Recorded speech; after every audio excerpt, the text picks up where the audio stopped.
Assalamualaikum warahmatullahi wabarakatuh. Perkenalkan, nama saya Rena Nisa Azhara, mahasiswi dari Institut Darul Quran, program studi pendidikan guru madrasah ibtidaiyah. Di sini saya akan memaparkan jawaban UTS tentang pengembangan kurikulum. Nah, kurikulum di sini yaitu seperangkat suatu sistem, rencana, dan pengaturan mengenai bahan pembelajaran yang dapat menjadi pedoman dalam aktivitas belajar mengajar.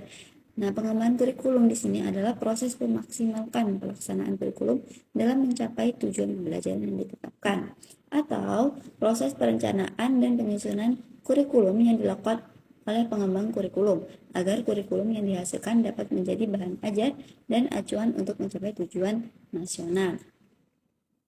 Nah, kurikulum harus selalu diubah atau dikembangkan secara periodik untuk menyesuaikan dengan dinamika kebutuhan pengguna dari waktu ke waktu. Biasanya pengembangan kurikulum ini dilakukan setelah evaluasi kurikulum selesai dilaksanakan. Bisa saja dilakukan atas kebijakan pemerintahan dan juga dapat dilakukan oleh pihak sekolah dan bersama dengan guru dalam mendukung optimalisasi pelaksanaan kurikulum pendidikan di sekolah dan luar sekolah terhadap perkembangan anak didik.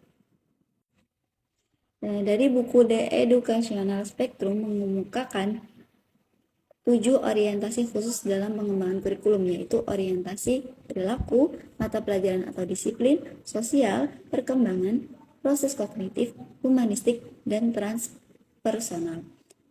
Pengembangan kurikulum itu memerlukan kajian dan telaah yang terus-menerus karena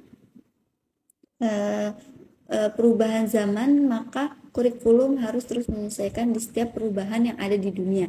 Nah, dinamika perubahan kurikulum itu juga bersamaan dengan makin meningkatnya kesadaran masyarakat akan pentingnya pendidikan. Oleh sebab itu, dalam pengembangan kurikulum harus memperhatikan beberapa prinsip. Nah, beberapa prinsip yang dapat menjadi arahan dalam mengambil kebijakan manajemen pendidikan. Nah, prinsip-prinsip yang harus diperhatikan yaitu adalah prinsip fleksibilitas, yaitu kurikulum itu memiliki sifat yang luas dan lentur dalam pelaksanaannya. Dan yang kedua yaitu prinsip relevansi, yaitu kurikulum harus relevan. Setidaknya kurikulum itu harus memperhatikan aspek internal dan eksternal. Dan yang ketiga yaitu prinsip kontinuitas, yaitu adanya kesinambungan dalam kurikulum baik secara vertikal maupun secara horizontal. Nah, pengalaman belajar yang disediakan harus memperhatikan kesinambungan baik yang di dalam tingkat kelas, antar jenjang pendidikan maupun antar jenjang pendidikan dan jenis pekerjaan. Nah, yang keempat yaitu prinsip efisiensi. Nah, dalam prinsip efisiensi ini kurikulum itu bersifat praktis dan mudah untuk dilaksanakan.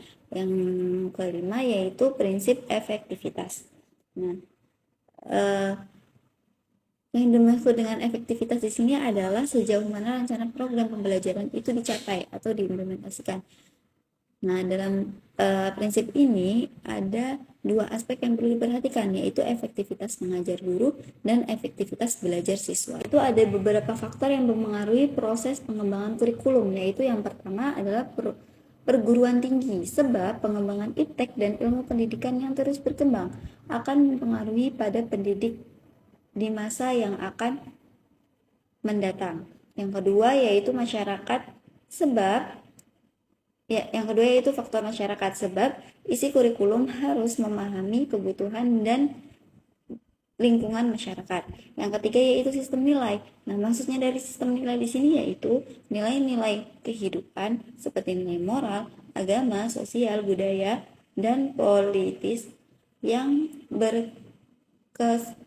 berkembang di masyarakat.